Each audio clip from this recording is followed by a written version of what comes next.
everybody. Welcome to another amazing episode of the Living in Fullness podcast. Today, I have a lady whose voice gives me chills. You know, she's a singer, a songwriter, a producer. I don't know what she's not. She started performing at the age of 5. And she also loves to mentor and coach other artists. Help me in welcoming the gorgeous, the vibrant, the lively Lebo Rameetse. I feel like I need to be on stage to introduce you. Oh, well, okay. I see why. No, thank you. How are you doing? I'm good. Not quite 100% today, but I'm good. Yeah? Oh, you've got this. I've got kids, you know, so like when the small one comes home with like nunus, everybody gets nunus. So I'm just feeling like, ugh. But I'm good. I mean, she calls the shots, right? She's the baby. She does. No, she really does. Have you met her? You've met her? I saw her on TV, SABC too. Oh, of course. Yes. Yes. No, she's... And I was like, I love her. She needs an interview on her own. I agree. How old is she? She's 5 now. It's the little legs and the little arms for me. I can't. That's the time I love babies. Before they turn 13, you can leave them with me. Yeah. Have you got kids? Okay. I think that's where the problem is. No, you know what? I always say to my husband, like, I love babies. Yeah. It's the arms. It's the, like, just how juicy they are. Yeah. But no, I love babies. Yeah. We have 3. My husband is always like, I'm like, nah, fam. We're good. We're good. I'm not having any more kids, but I just love babies. They're really good. You're not having any more, you sure? Oh, hell no. You're I'm done. sure. I'm done. Done. I'm good. Yep. I love it for you. I love it for you. No, we're good. Like, our kids are very creative, as you can imagine. So the house is always loud and somebody's doing something. Somebody's climbing on the wall. So we're good. I want to be in that house. Is enough. I want to be, because I feel like I'm a creative Yeah. and my husband is so logical. I'm like, listen up. Just loosen up. Yeah, come and live with us. We draw on the walls, you know, so yeah. I love it. Adopt me. Adopt me. Today. Get the paperwork. Yes. Absolutely. We're going to start with some icebreakers real quick. For sure. Are you ready? No, but go ahead. We have to do it anyway. Icebreakers make me nervous, but yes. Really? They do, because I'm just like, every time we've done like icebreakers, either at work or something, it's just strange. But anyway, yes. It's because for me, most of the time, I give the wrong answer. And then I think of it later. I'm like, actually, no. Also that. That's not it. Yeah. So let's go. Okay. Are you an early riser or a night owl? Night owl. Actually, I'm both. Yeah? Actually, I'm both because having kids, again, like I've had to wake up at bizarre times of the day, of the night. So I'm both. Depending on what is needed, I can be both. But you enjoy the mornings? Sometimes. There's a morning revival prayer thing at church. Yeah. So I've been trying to join that. It's at 6. Sometimes I'm there, sometimes I'm not. You know? I went twice. Yeah. I'm in bed and then I'm just like, oh, we're praying now. Yes. Oh, we're in groups now. Exactly. Like I legit fell asleep and then I heard hello. I was like, oh, okay. I guess I'm supposed to be praying now. Yeah, I'm here. So it depends. It depends on where I need to be, what's happening, because then I just prepare myself mentally for whatever it is like needed. Yes. I might as well. Yes. Let's go. Solo performance or a collaborative jam session? Oh, jam session. Always. I love singing with other people. Yeah. Yeah? Sure. And you've got an amazing voice. I feel like if I was you, I'd be those people like, oh, no, sorry.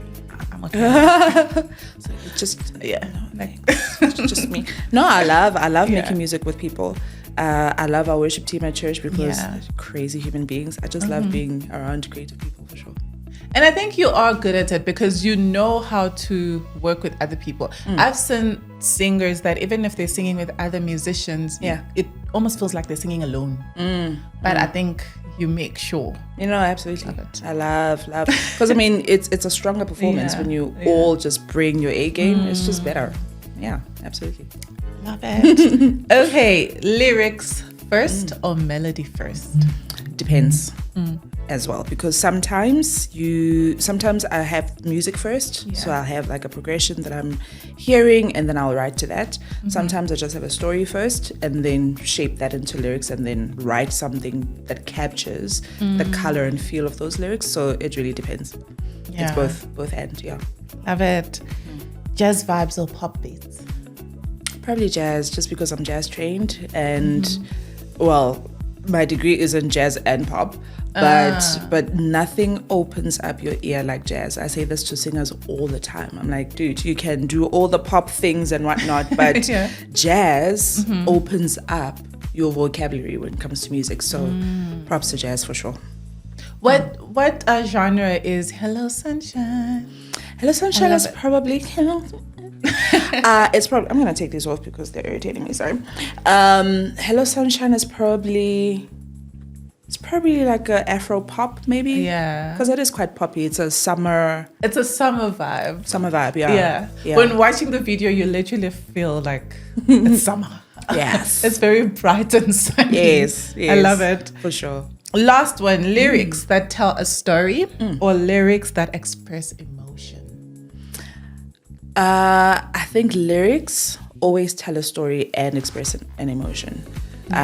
Because here's the beauty about lyrics is you get to tell somebody something and it does make them feel something. So they'll feel sad, they'll feel angry, they'll feel challenged, whatever it is. But that's the power of words, in general. So I don't think you can ever have a lyric that doesn't make someone feel something. Yeah. Makes sense. For sure. No, but there's some level. But then wobble already. That feeling is like that's a feeling that's pulled out of you. It's so a feeling. Yeah, so even if you're like, it's an emotion, it's a reaction, right? True though. Yeah. True. So lyrics always bring something out of you. So even if it's like pure irritation. It did its job. Emotion. Absolutely. Yeah, because they sound that I'm like, did this person actually process what they wanted to sing about? Yeah. You did well. We're done with the icebreakers. Yay. Cool. Icebreakers. Okay. Right? Yes. I'm good with the icebreakers. Yeah. Cool. So before we start, Yeah. there's certain people that probably don't know who Lebo is. Tell us a little bit about who you are, what you do, a bit about your background as well. Cool. So who I am is a child of God.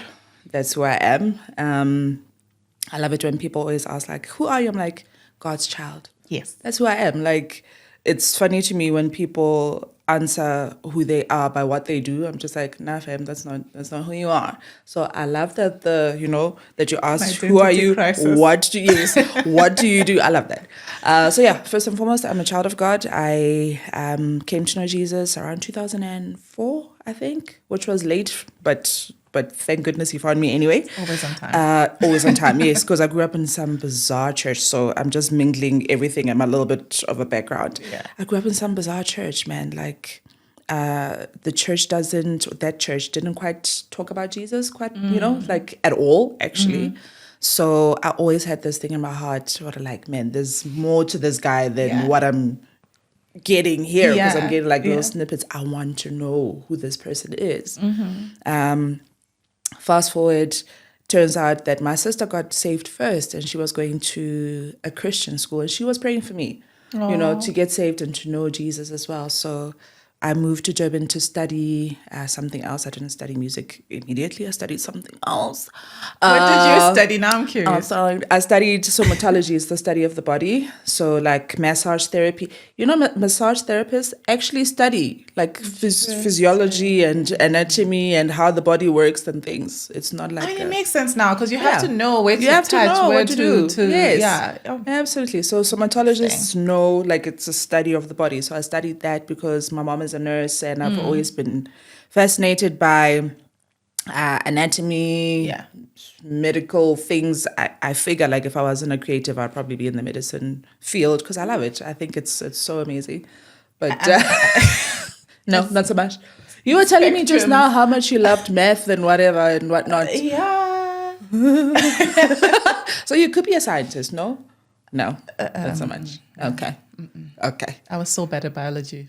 Very bad. Chemistry, yes. So much. Really? I loved biology. I loved chemistry. Algebra, not so much. So this is how I can link your creative side to it, because biology is creative, right? It's the body itself is created by a creator So much who's fun. very Yeah. creative. Yes, exactly. So I guess yes. we can try link. Yes. No, I loved it. I loved dissecting the frogs, and Oh no, it was cool. Like, I'm okay with blood. I'm okay with... Oh, Lebo. I am. I really am. So... For me, just the blood of Jesus is fine. The bloodshed for me. Thank you, Jesus. yeah, that suffices. That's okay. But yeah, I think I would definitely be in medicine if I wasn't a musician. But pretty much my background was literally music. My dad loved music. I think he was a choir director or something. I don't know, some kind of choir, Mizulili vibes, I think. I'm not sure. But he loved cars. So that's where my love of cars comes from as well. He would play music around the house all the time. Yeah. Those LPs, I still have them. Oh, really? I still have. Do they each still and every play single anywhere? one. Do you? Because don't you need that big thing? Yeah, you need like so you can And buy you have one. it. Oh, it's still there. So I need a new one because the one that we had, it broke. So I need a new one. But yeah, you can play easily. So, I didn't know they still sell them. Oh, absolutely. I saw one go some music shop, but it's a Crosley, so it's quite expensive. But it's a good one. Yeah, absolutely. So yeah, so that's who I am, a child of God, somebody who fell in love with Jesus, who, when Jesus found me, obviously life, I was like, hey, this is exactly what I've been looking for, you know? And then started ministry then, because the church that I was in, they were very creative. This was in Durban. They were very chilled. I loved them. Amazing group of people. Started serving in 2004 in worship team, and here I am in 2020, whatever. Yes, still serving in a worship team. Yeah. What I do is music, art.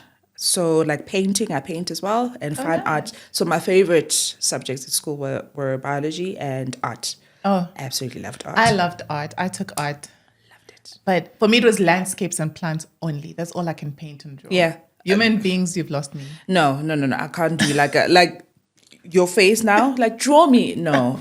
I can't even try. It's gonna be some hectic Picasso vibes. No. I can't. So what do you draw? What do you focus Still life as well. Okay. So and abstract. I love abstract painting, and I can do like buildings and more architectural type of vibes, but no human. So I've been, if you check some of the stories on my Instagram, I've been like doing like little feet and things, trying to get anatomy. Yeah. But feet I find easier to draw than hands for some Really? reason. So yeah. So that's all. That's all when it comes to human likeness. It's maybe just feet for now. I love it for you. No, for me, hands is like when you put it on the paper and then you're like, Wow. that's as far as to draw. I don't even know how to like where to start. No. So at least I do draw. But hands. no, it's very difficult because like it's all the joints and no. It's a lot of detail. It's a I lot think of that's where detail. you lose me. So with plants, lot okay, of with detail. plants and landscapes, it's also detail. But I think somehow my hand it's finds just it easier. Yeah. Yeah, finds Yeah, it easier. it's more forgiving shapes, like looking at these. They're Yeah. more forgiving. Yeah. Yeah. So at what point did you discover that you love music and you can sing? I don't think there was ever like I love this, because it was just a norm. Like it was a normal thing at our house. Like I said, my dad played music all the time. Yeah. So it was literally like, oh, we're all singing now. And the thing is, we would all sing together because my mom sings. She's like an operatic soprano person. Wow. Many, many funny stories there. But my dad, of course, sang, and he played piano, and he wrote as well music. My brother can sing. My sister sings. My sister's in Germany. She's a thespian. So she's done Lion King, all these big theater things. And then our elder sister, who's our half sister, shame, I know.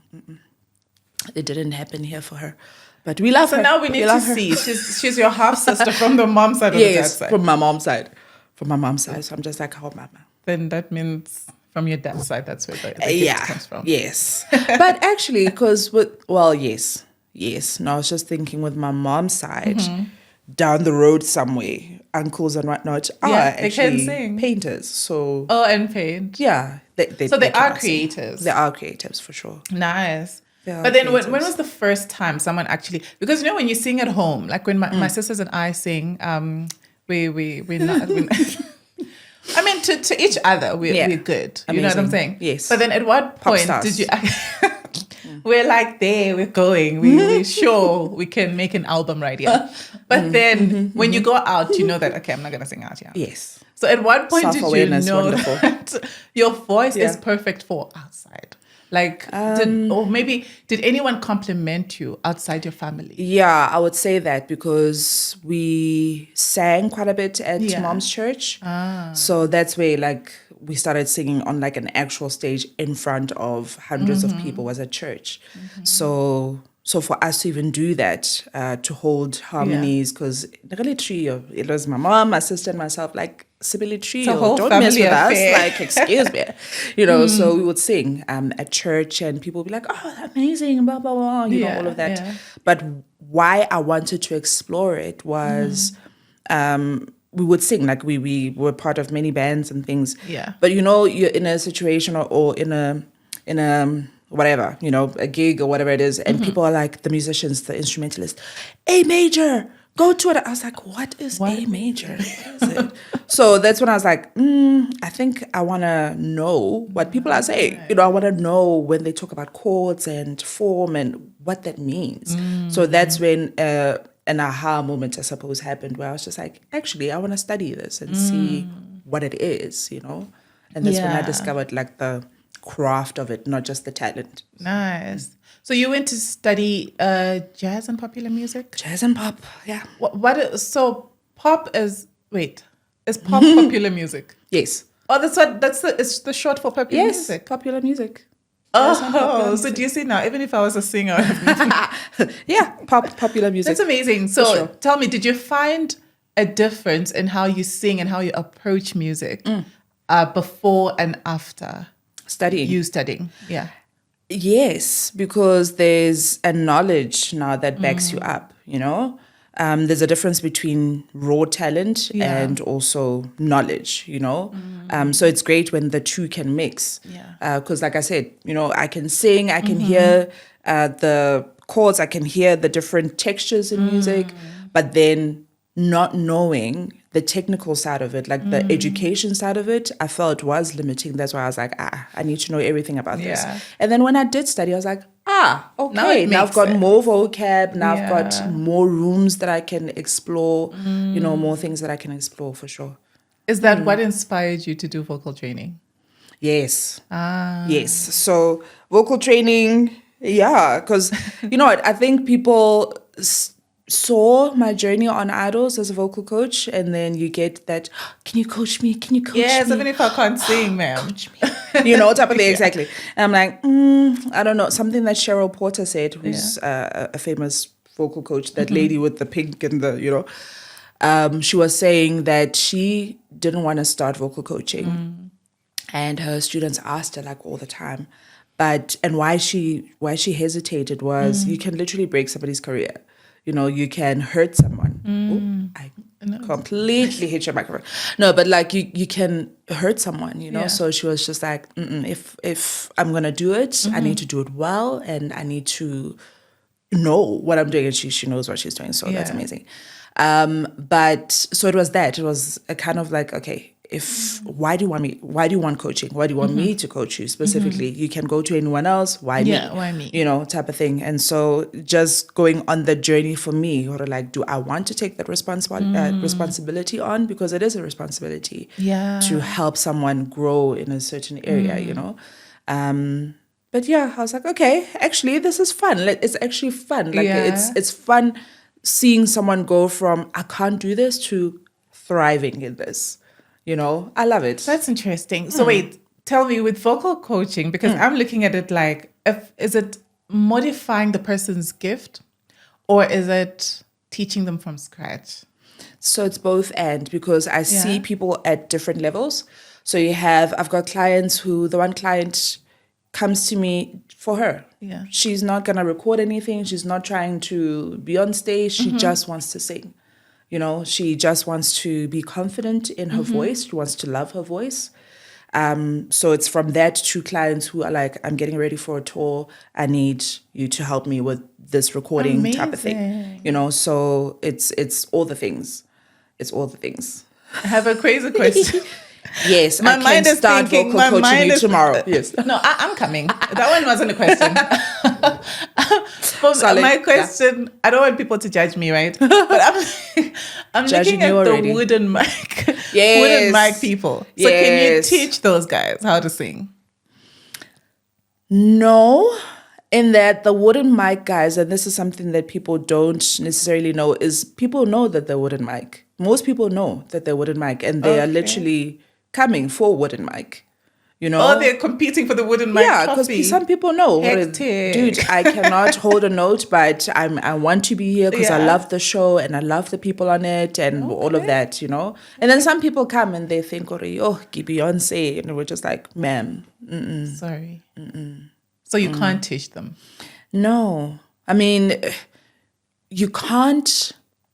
You can train the voice. Here's the thing: like your voice gets stronger the more you use it. Okay. Right? Like right now, my voice is not as strong as it was when I was in varsity singing every day for like 9 hours, you know, because I don't have that stamina anymore. But there's something that you can work with, you know, whereas some people, as we can all sing because if your vocal cords vibrate and a sound comes out, you can sing, but it's just a degree of how well you can sing and for what. Like, is it a professional thing? Is it just type of thing? So you'd find some people, they're quite happy with their level of whatever singing they can do, and they don't want to be the next Beyonce. Some people do think they can be Beyonce, and you're just like, ma'am, please be a voice actor rather, or something like maybe like honestly, like I feel like you will a dream. no, like honestly, you dream. will. Here's the thing. I heard somebody say yesterday. I was at a meeting. What was it? Clarity. The lack of clarity is is unkindness. The lack of clarity is unkindness. So when I say to you, listen, I don't think that this is that's me being kind to you, because then you're gonna spend like years of your life trying to do something that's just not gonna, But I love it. And I also love that you went to study it. Because, when I think about studying, I know a friend of mine, he's now very popular in the music industry. His name in Zambia, I think globally now, his name is Eleftherios. Okay. And we were in A-levels. And I remember him saying to all of us that, I'm going to study music. People laughed so hard. Really? Yes, because people knew, okay, doctor, like you're saying, medicine, accounting, law, those are the things we knew people would study.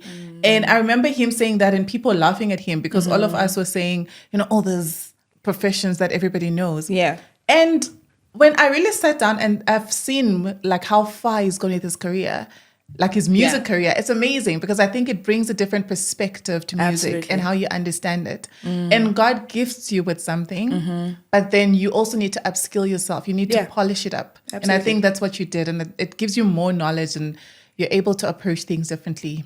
Absolutely. And even the way that I got to study music, because again, I was there for somatology, because my mom was just like, I'm done music, maybe get something that you can fall back on, as parents. Even the way that how I ended up in music was just very God like Centered, very God-centered. God did that, because I remember, just quickly, in the bus on the way back to Durban, I was just like, yo, Lord, can I get to a new year, the second year of somatology? Like, Lord, can I just get there? And somehow, for some reason, the dean says, I can't register for somatology. Please, Jesus, please. Like that was my legit prayer. Yeah. I get there, we get into class, and so they give you like your file as a returning student, for your second year. This is all you'll need, blah, blah, blah. They call everybody out. I'm the last one. I'm like, okay, where's my file? There we go. Dean is like, I can't find your file, Cookie. She called us Cookies. We go to the office, check, my file, it's not there. She's like, wait a minute, phone calls, blah, blah, blah. No, you can't register. I was like, My prayer has been heard. Look at God. But I'm trying to not look as happy, because she's sad. Like, this is horrible news. I'm just like, oh, yes, just terrible. I was the happiest child ever. And then a friend of mine was like, dude, music. I hear that music, they are still auditioning, blah, blah, blah. So she's like, do you want to go? Let's go. We get there. And the thing is, you didn't just walk into the department and go, I'm here to audition. Yeah. You had to have your transcript from your high school to say that you studied music. You took music as a subject in school. You needed like a letter from this person and that person and the other. I had none of those things. Walked in, the head of the department walks out at the same time that I'm walking in. He's like, oh, are you here to audition? Let me help you. I'm like, what is going on? He gets all the forms. It's like, I'll fill them out for you. Fills them out for me. I go, I sing. It's like, amazing, great. Stamp everything. Go get your student card. I'm just like, what just happened? That. Like, what just happened? That's what you call divine. What do you call it? Divine intervention. Divine intervention. Because even before I went to this whole music and whatever thing, I remember saying to my Connect group leader then, and it just came out of my mouth. He was asking me the year before, like at the end of the year, so what's your plan for next year? I'm like, I'm going to study music. Like, it just came out of me. I was like, oh, did I just say that? And literally, I walked in, got everything pretty much just handed to me. I was like, oh. Amazing. Okay. That's incredible. Yeah. So that's when you know God wanted you to be here. Yeah, absolutely. Have you ever felt like you made a wrong decision? In music? When it comes to music? Nah. Never? Ever. So then you love it. I love it. I love music. I love all creative things. I just finished studying interior design. I'm like, yes, let's get it. I love working with my hands. I love music. Anything that's like a creative expression, I'm there. I'm just like, yes. Talk about interior designing. How's that going? Oh, it's amazing. It's scary, but it's amazing. Yeah. So right now, I want to do more of like an advanced course in the software that is used in interior design, because I've never used it before until I started studying design, because I'm just like, wow. Okay, so everything has to be exact. All the measurements need to be exact. Me and numbers were already. So I'm just like, okay, you've got this. Yeah, so I'm like, let me do an advanced thing. At least it's not calculations. It's just it kind of is, but yeah, it's like, so it's you have different programs. It's like a light bulb moment. It's like I'm actually doing math. I'm actually doing math, because like every wall needs to line up, and with different programs, like with SketchUp, if a wall doesn't line up, it just won't take the measurement. So like you have to start again. Like it has to be exact. Everything has to be exact. So AutoCAD is what architects use.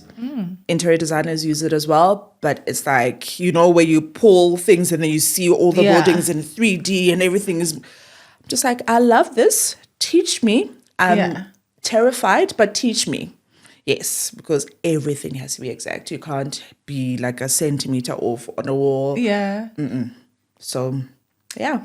I told you, I don't know what she's not. So now, I promised you the plan was to look at music. But now I'm interested in interior design. Yeah. So now I want to ask you, what made you go study interior designing? Did you start like at home? So like I love beautiful things. Yeah. Not like in a weird vain way, no. But like I like beautiful spaces. I love walking into a space and then you feel comfortable, you feel like you can be yourself in that space. And I love how you can see people's like personalities by how they choose to decorate their homes. Stuff like that. Like right now, this is your personality with your hot pink shoes. Like I love that. I love that you decided, listen, this is me right now, type of thing. So we're always expressing ourselves in some way creatively. So for me to go, actually, I think interior design is a thing, was my home. My home is a canvas. So we've lived in apartments for the longest time. And then when we finally bought a home, I was like, It's time. It's time. It's time. It's That's time. me right now. You know, they was like, yes, let's see. I want to do this on this wall, on that. And I was like, hang on, isn't there a word for this? You know? And so I was like, oh, a friend of mine actually came over and she was like, dude, like you are doing the things here, hey? Yeah. Don't you want to like pursue this? I was like, pursue what? Oh, there's a word for this, interior design. Okay, I can look into that. Yeah. And I did, and it was so much fun. Yeah. So much fun.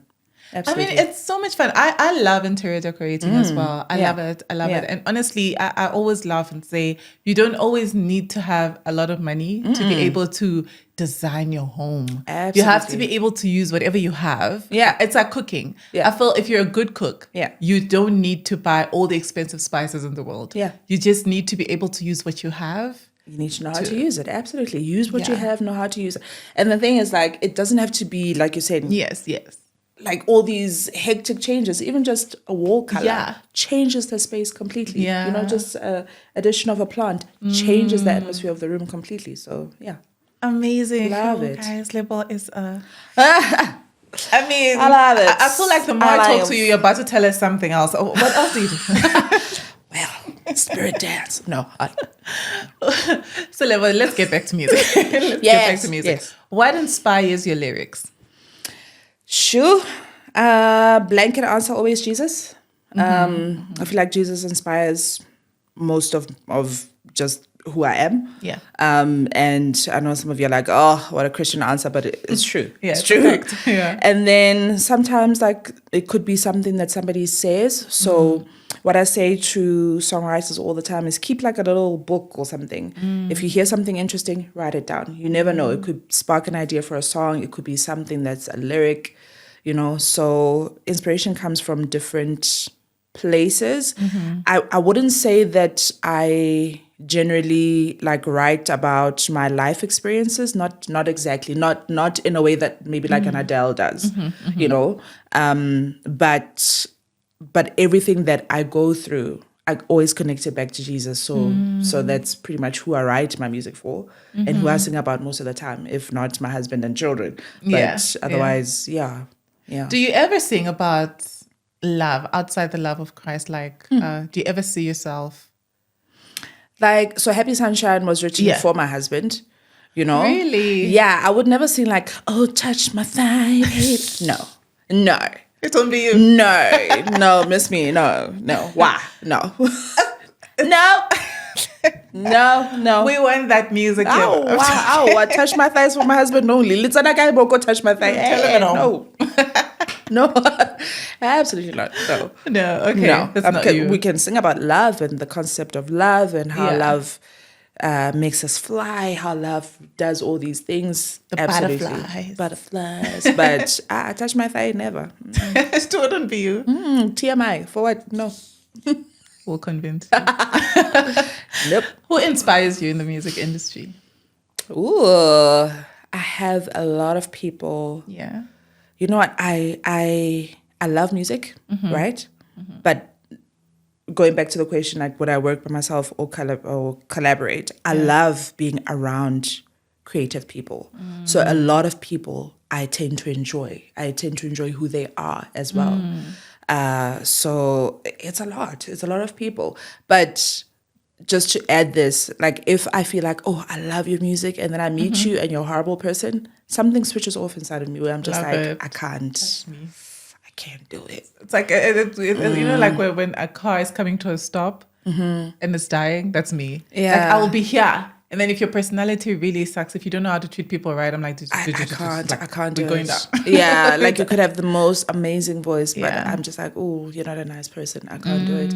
So for me, the opposite also is true, where you could be what people maybe don't consider a Grammy winning artist, but you're an amazing person. I'm just like, give me all your albums. I will listen to them today. You know, so I just love being around creative people who are also nice people. So I take inspiration from everyone. Manana, We Will Worship guys, I love them. Yeah. The guys I've worked with on Adults, love them. Love my sissy. My sissy is probably my biggest inspiration just because of who she is. A lot of people, like, it's like when somebody goes, sing something, and you're just like, ooh, what are What do I songs sing? even? Like, Yeah. what are they? Yeah. But Yeah. a lot of people, like for me, if you're a good person, I'm for you. I'm right there. Yeah, and you certainly have both. Like you've got an amazing voice, you've got an amazing personality. So I mean, I always see you Thank on you. stage, right? And I remember when I told my husband, I guess who's coming on my podcast. He's like, who? I'm like, Lebo. He's like, oh, she's such a bubbly person. I'm like, oh, the fact that he worked with you and he knows you're an amazing person. Because it's one thing for us to see you from the stage, you know, and just pass you at church and always just see you talking to people you know. But I think when he said that, I was like, that's amazing because having worked with her, especially her leading the team and you being in band and still seeing that amazing personality she has speaks a lot about you as a leader as well. Oh, thank you. No, I honestly believe in just being your authentic self. Like I said to you today, like I'm usually bouncing off the walls, but I'm not feeling 100% today. But I'm so glad to be here. And I'm so glad to be having this conversation with you. I honestly feel like people just be you. You know, be yourself. Don't take yourself too seriously. And also just learn to love. I actually heard this story of just thinking about learning to love. I heard this story. It was one of those like I died and saw Jesus in heaven vibes stories. I love those stories. I love those, but some freak me out. But I'm just so this person says, they died and then they went to heaven, and they were waiting for all these things that people say, you know, God to show you this movie of your life, whatever. And this person said, you know what? The only question that Jesus asked me was, did you learn to love? That was the only question that Jesus asked me. Hectic. And you're like, okay, give me a moment. Give me a moment. I mean, just take me back so we can redo this whole thing. Yeah, I'm like, So that stuck with me because I'm like, with all the things that we do, what matters to God is love. Are you loving people? Are you learning to love? And I love that it's did you learn to love? Because it's something that we have to learn. It's not easy, but it's something that we have to learn. So I love it when people are just themselves, like even with our faults, with our mistakes, because we make mistakes all the time. Yeah. But in that mistake to go, okay, am I learning to love you? Am I learning to love myself? Am I learning, you know, type of thing. Yeah. So I love that. That's true. I mean, that's why it's the golden commandment. What do we call it? Golden rule. Yeah. Love others Golden as you love rule. yourself. Yes, for sure. The greatest commandment. So like just I think, love. Yeah. Like my mom always says that when you learn to love other people, the way you love yourself, you will always put yourself in other people's shoes. Yeah. And I think that's what I've lived empathy, by. yeah. Like if I'm going to treat you a certain way, I really always question myself. Is what I'm doing what I would want you to do to me? And that in itself always brings me back to love. Because when I think of it, like, I wouldn't want this as well, to be honest. I wouldn't want to be treated like this or see somebody I love be treated like this. Yeah. Then it calls me back to order. Yeah. I'm like, come back. No, absolutely. Come Absolutely. Like how would I feel if somebody did that to me? True. Absolutely. Now, music is a very challenging industry. I find it to be. And I think like what your mom was saying, that find something you can fall back on. Because I don't think it's as easy to fall back, you know, and in music. And I think sometimes even if you're gifted, it's also you drawing the line between, should I use my gift or should I make money with my gift? Right? So how do you find that balance to say, if I'm not making money, do I continue to use the gift or should I? For me, it's a bit of it's so funny because I was actually talking to a friend of mine about this yesterday. It's a bit different because I also work for the church. So I get a salary from the church because I'm like, we need to eat, right? But I was saying to my friend that even if church wasn't paying me, I would sing for Jesus. Like I would, like you don't have to pay me to write a song for God. You don't have to pay me to do what I do every Sunday. You know, I will do it. We'll be there at 6:30 in the morning. Even in winter, Lord have mercy. Winter is coming. It's rough. It's rough in winter because you just want to sleep. But I'll do it. I will do it without a paycheck. I will do it. You know, I make up songs for my kids all the time, and they've now started making up songs for each other as well. So music is something that God has put inside of me for Him. You know. All the other things, like the other companies I work for and I work with, I worked for 2 companies at the same time at some point doing 2 different TV shows. The one had a great culture. Not necessarily all Christian people, but a great culture. The other one had a horrendous culture. I ended my contract on that horrendous culture one. And with the horrendous culture one, they were paying more. I was like, it's not worth it. The price is too high. I don't want to pay that price. Where I come in, I get home and I feel dirty every time. No, Kishap, thank you. Like nothing is worth my peace. Yeah. No, I agree with you. It's actually funny because in this season we have a guy who's speaking about how no matter how toxic the environment is, because he always wants to see himself at the top. Yeah. He would cope. But what that did to him was also he started offloading in other ways. You leak everywhere else. So it's important, like you're saying, to take care of yourself. Yes, you want the money because, like you're saying, we need to eat. Yeah. But then it's also knowing that it shouldn't be at the expense of your well-being, your relationship with God, your values, and stuff like that. Sometimes the price is too high. Sometimes the price is too high. We talk with my husband about this all the time. Like, would you do this if you were getting that? But it always goes back to, is my soul okay with me doing that? Can I do that thing with Jesus in the room?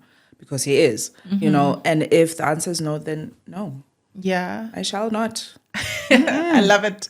I love it. But what keeps you inspired? Do you feel, if you look back at your music journey, do you feel you've grown to the extent you wanted to see your growth?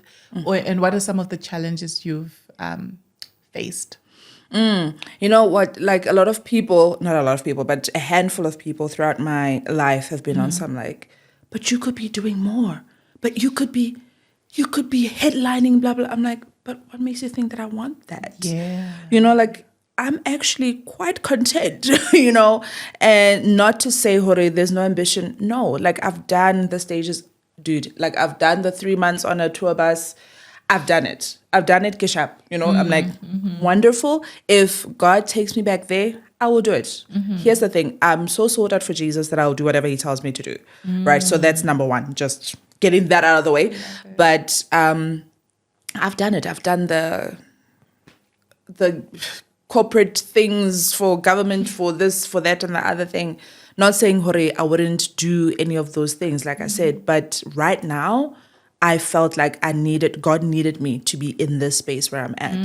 And so that's exactly where my peace is right now. That's exactly where I'm at. And it's not easy because church folk can be so entitled. Why they listen? Just, reel it back in. Learn to love. No, but like church can be really, really challenging. Church is a really challenging place to be.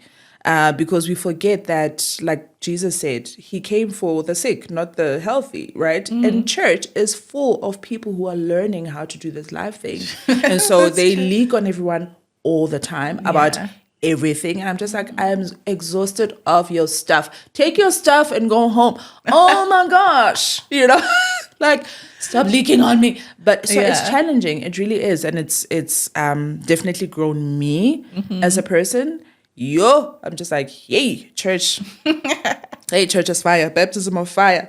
But I have definitely grown. And I don't think that I have grown as much in any other environment as I have in church. Like it's easier for me to go to a festival where I know that somebody's going to slip me their room key, even though they know who my husband is. And like, oh, come around at 8 because I expect that there. Yeah. But then when it happens at church, you're just like, Why are you giving me your number? Like, excuse me? Really? Pastor? No, none of our pastors, but like at church. You're looking at them with the side. No, never our pastors. Ooh, I know. But when like dodgy things happen in church, we should actually expect it at church because that's where we're all learning. That's where we are being reformed. That's where we are being sanctified. But it's easier to handle when you see it in a circular environment because you're like, I expected it here. Sort of, type of thing. But then it takes you by surprise at church, which is funny, but. Hectic. Yeah. Hey, church. And how does your husband feel about those things? He probably gets them too, okay. I mean, but as the leader of the team, I protect my team as much as I can. And some people don't even realize, like even just a comment where you come to one of my worship leaders and go, oh, it's you leading today. Oh, I thought it was going to be somebody else. It's hurtful. It's hurtful because I'm just like, but who? Okay, I think it sometimes. I just don't say it out loud. Don't say it. It's just hurtful because I'm just like, but yeah. It's being people. Guys, let me qualify myself. So yes. I think like you're saying, we're working on ourselves, We are right? working on ourselves. But I think for me, it's not even like I don't like you, I don't like you. It's not about you. It's about I want to see Lebo singing. Like, why isn't she the one leading today? Yeah. And I don't think it's preference, right? It's like with music. Yeah. There's Beyonce, there's Rihanna, there's whoever those people are. And people will say, oh, I prefer Beyonce. Absolutely. Right. I think for me, okay, from my perspective, it comes from a perspective of preference. And there's a certain voice I like. So it's like, even when there's certain people that are amazing singers, but they have a very, how can I call it? Like a very soft voice. I don't know what those terminologies. Okay. And then there's, I think your voice that's very, I like your voice. It's Lebo, I guess. The voice is amazing. And I think there's certain voices I like. Yeah. And I get to a point where I'm like, oh, why isn't Lebo singing today? But again, to your point, it shouldn't stop me from how I relate with the Holy Spirit on that day in church just because Lebo is not singing. Yeah. But I mean, it's a preference thing. It's a preference thing, and there's nothing wrong with preference. At all. I also have a preference. There's some songs when they start playing, I'm just like, oh, hate the song, hate it so much. It happens. Yeah. But which is what you mentioned. When we come to church, it's about Jesus. Yes. Like, yeah. So do you know how many times I've been like, to myself and to other people, I hate that song, but it's not written for me though. No, it's not for me. So just get over yourself, Lebs. So even with other people, I'm like, but the song wasn't written for you. It's not for you. That's so true. Can you just, you do that, because church is not about us. It isn't, so I get or like we have preferences, all of us do. Even us on stage, we're like, yo, ish. Or even me, sometimes I come home, I'm like, yo, my voice today, Jesus, and then I need to go back and go, actually, it doesn't matter. Yeah. Like God is not surprised by our gifts. He gave them to us. That's true. God is not impressed by our gifts. He gave them to us. Yeah. What impresses God is our hearts, So when I have those moments where I'm just like feeling whatever because I feel like my voice didn't show up today, I'm like, but did my heart show up? Yes, my heart always shows up. I'm more frightened. I'm more like, when my heart is not in it. Because sometimes you can get distracted by different things. And then I stop. Like I legit stop and worship on something like, heart, get back into it. Because what are we even doing? Going on? So, yeah. Sure, that's incredible. I love it. But then also tell us a bit about, because you've been, on Idols, we touched a little bit on South African Idols. You've also been on The Voice Nigeria. The Voice. How was that? The Voice was different. But I worked with some people. I worked with RJ Benjamin specifically. And Christine Ludwig. They were both on Idols with me.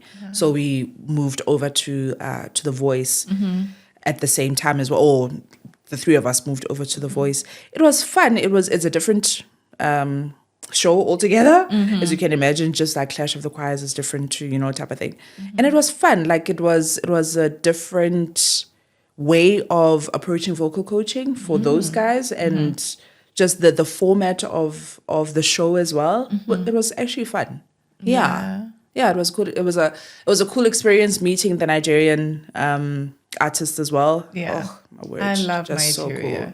Honestly, if Nigeria could adopt me, I'd be so okay with it. My brother-in-law is Nigerian. I'm just like, yes. Are we visiting him? I mean, I don't know, because right now they're in Germany. They're in Germany right now. But he's been saying, amazing. let's go to Lagos. I'm like, yes. Yes. So, yes. I wouldn't leave. If I go there, I love Nigeria so much. That I had to learn how to make Nigerian food because I love Nigeria. Oh, that's how much. But you're from Zambia. Are you from Zambia? Zambia. Yeah, but I'm Zimbabwean. Zambia. Okay. So where have you not lived? Well, actually, if I talk about my genes, my grandmother is Ghanaian. She's Ethiopian. Amazing. Love it. Yes.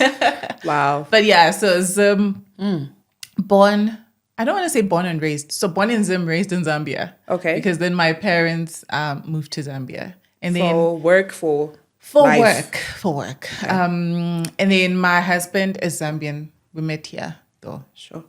That's awesome. So Have anyway, you went to Zambia, right, for the We Worship tour? Zambia? No, I went with them to Bots. Oh, okay. I didn't go with them to Zambia. I can't even remember if I was meant to go or not. I don't know. But I love Zambia.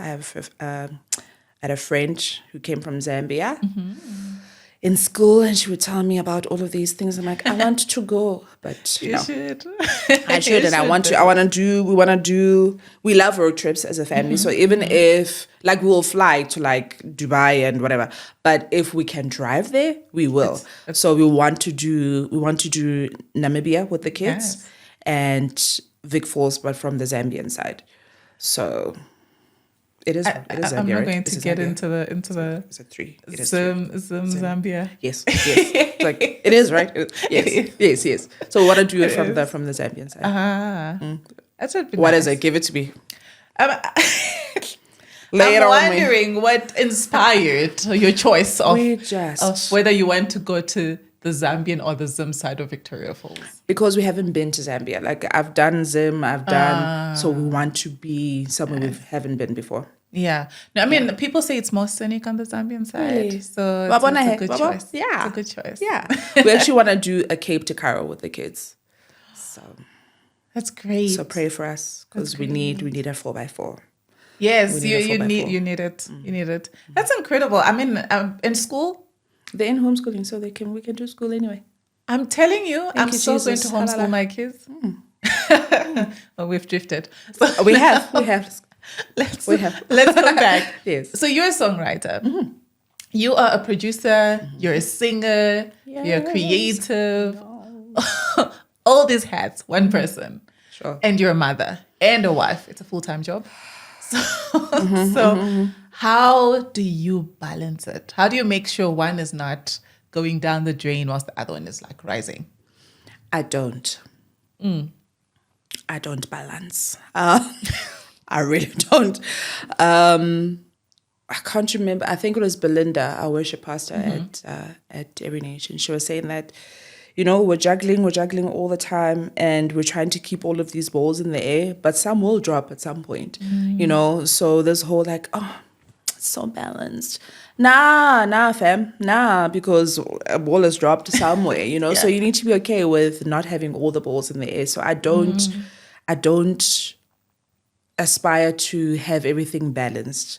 What I aspire to is for me to be healthy, because when I'm healthy, so when I'm fed emotionally, spiritually, then I can be a better wife. I can be a better mom.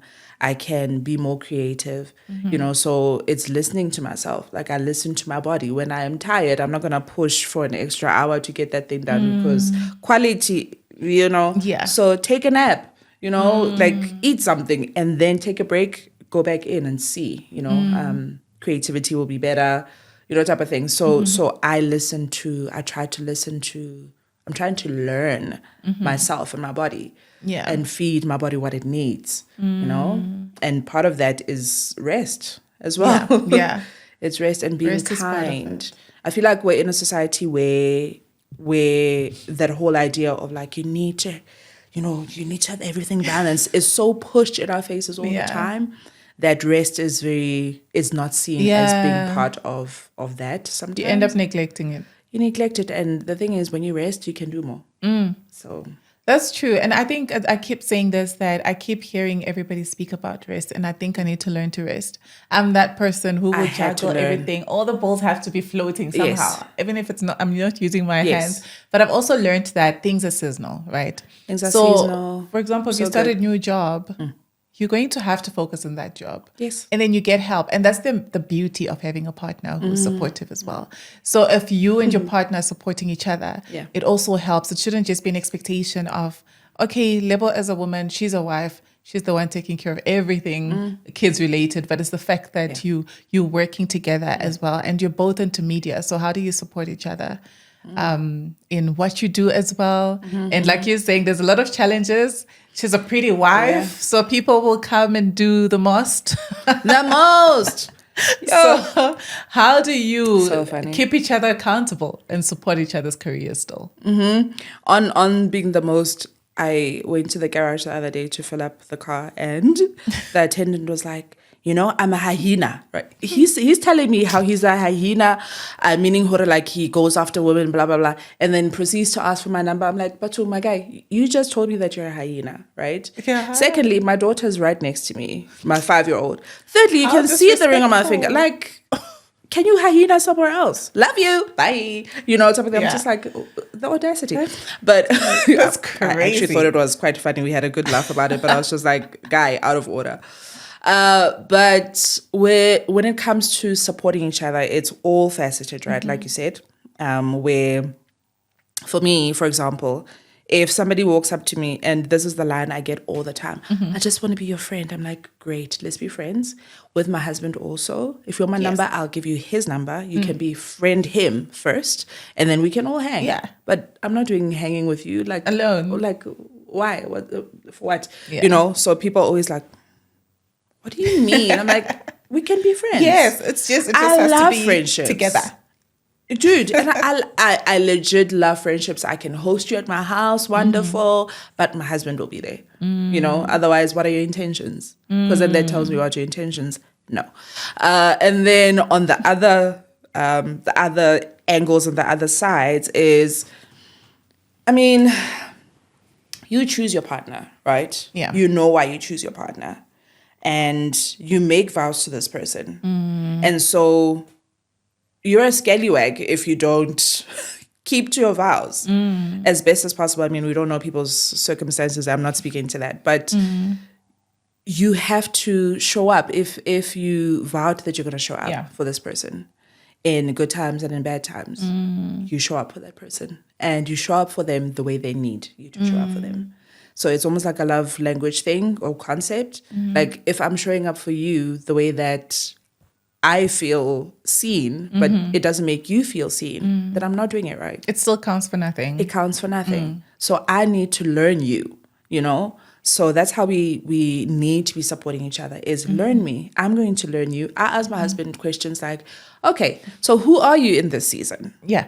Because I'm like, so this is who I am because you change all the time. So I'm like, this is who I am right now. This is what works for me. This is what doesn't work for me. This is how I need you to show up for me right now. Even if it's the complete opposite of how you showed up for me last season. Yeah. This is what I need right now. Yeah. This is how I feel loved right now. Type of thing. So it's having those conversations. It's daring to explore, have those explorations of yourself and of your partner as well. Because True. It's not just, hey, I can see that you're overworked. Let me take a piece of this presentation and help you with that because we do that sometimes. But then it's also, how can I help you right now? Is it food that you need? What do you need? How can I show up for you right now? Do you just need a word of encouragement? What is it? Type of thing. And sometimes people find that weird to ask, but I'm just like, I can't read your mind, child. I cannot.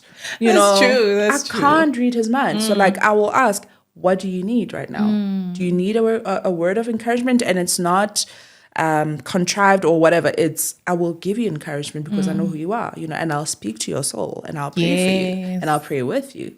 But you have to tell me. I'm not going to... you can't guess. You can't guess. I can't guess.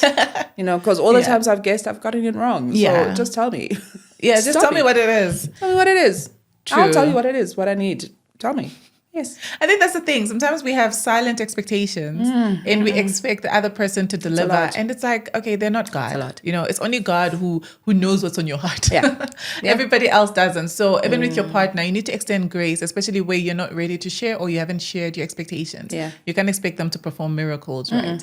But need I tell you that Lebo is a relationship advisor as well? Oh, hectic. Wow. Clearly we're adding.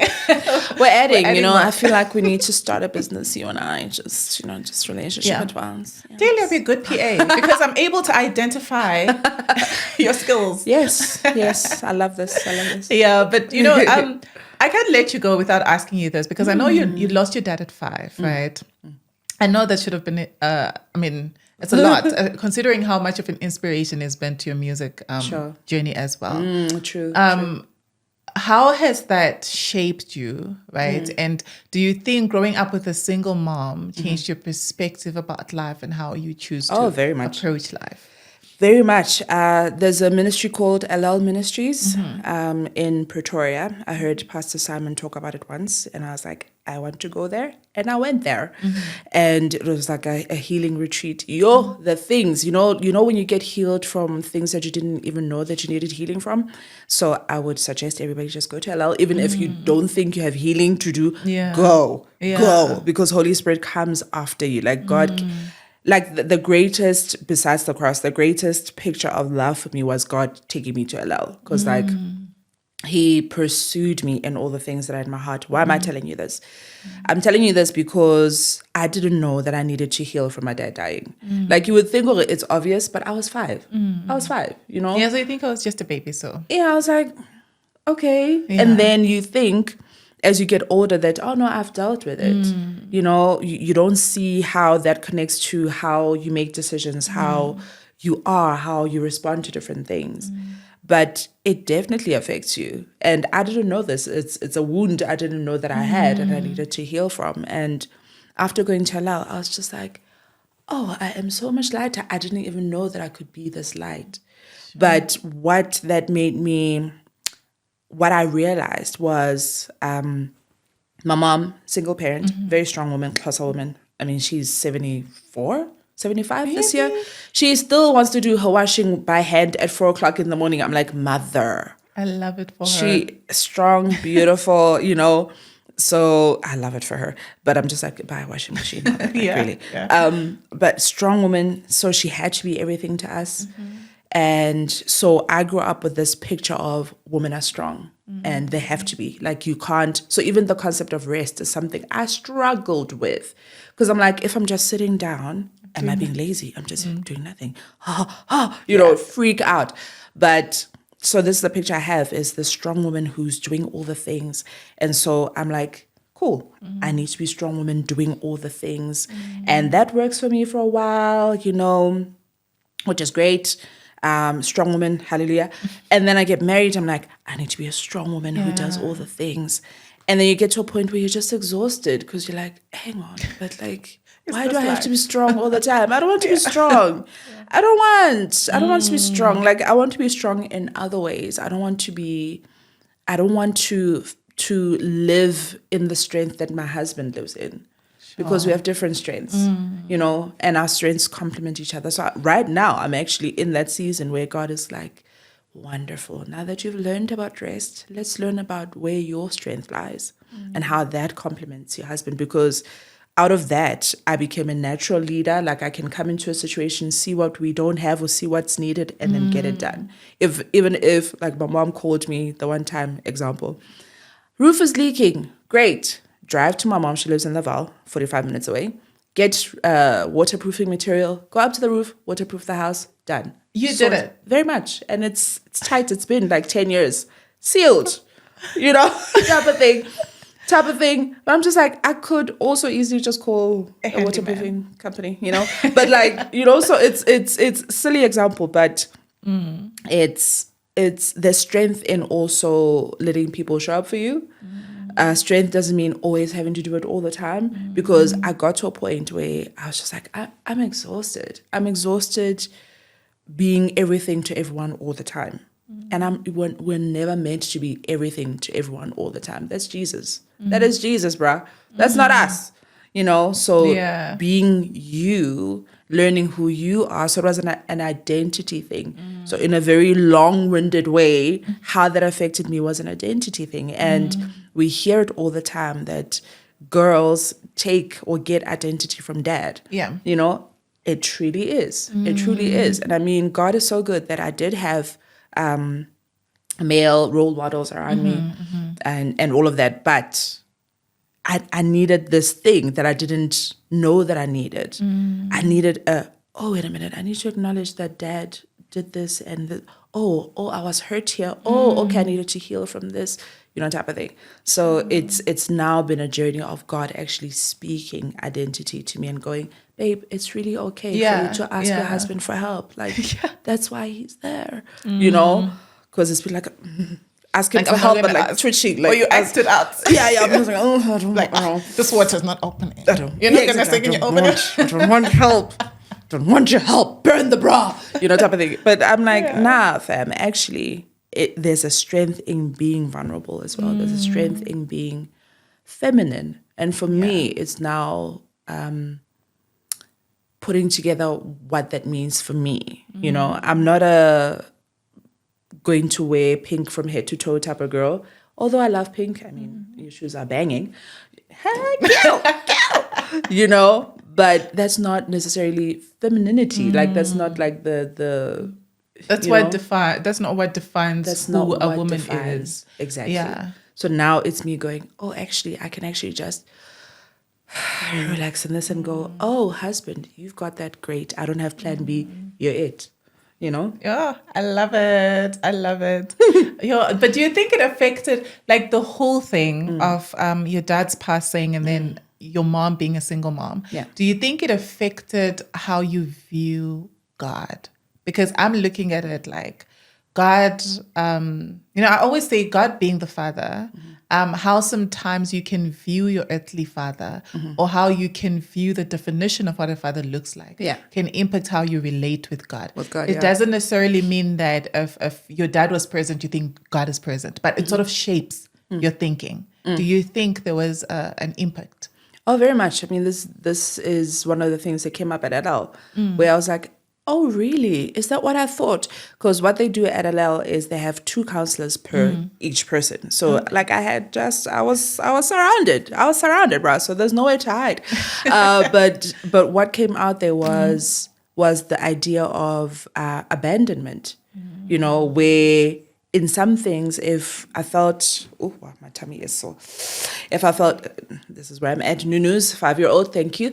But where I felt like if God says something to me, I need to have another plan just in case it doesn't come through, because I'm like, I didn't even connect it. But my counselors were like, do you understand, Hore, that's like a survival out of neglect thing. Like you're feeling like you need to have plan B, C, and D in place because your dad wasn't there for you here. And he couldn't have been because he had died, right? He passed on. But he wasn't there. So you needed to have plan B and C. So you kind of did the same thing with God, where God will be like, I'm going to do this for you. I'm like, I believe you. There's never been I don't believe you. I believe you. Also, I'm going to help you by having 3 other alternate plans, just in case, So the ladies are like, nah, bruh, like where the Bible says faith like a child, you need to just believe and have faith like a child. True. So that concept has been like oh my goodness, because I see how my children relate with me. Like they don't have to ask me for something 400 times thinking that it's not going to happen.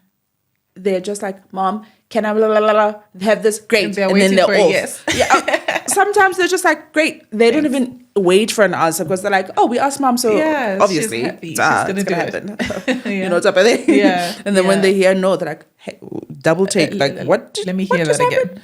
Like, nah, fam. Because these are the reasons why this is not going to be a yes right now, or why it's just a permanent no type of thing.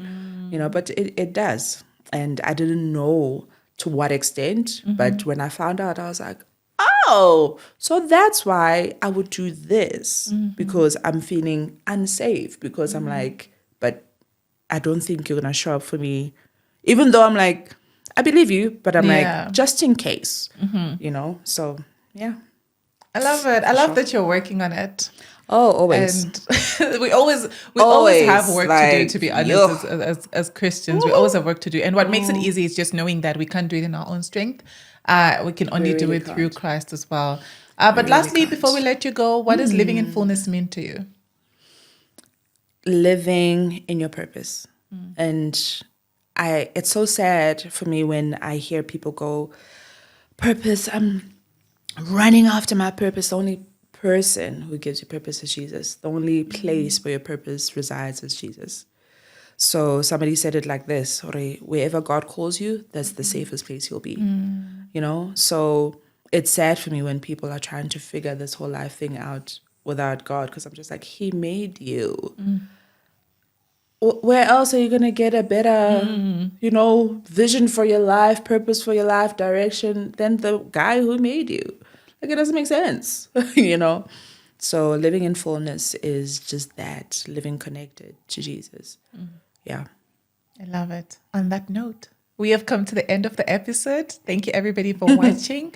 And thanks to our amazing guest. Thank you. For showing up fully and being absolutely. yourself. It was amazing having you. And please don't forget to comment, like, share, and subscribe. I'm also going to put your handles in the description box, your Instagram handle, and even the podcast one. Podcast one. Woo! Thank love you. it. I mean, I could have asked you to sing for us. No. She said Love no. you, but no. She said, I didn't even finish asking. She said no. I tried. But yeah, thank you, Lebo. Thank you so much for coming. You're amazing. Thank you. Thank you for hosting me.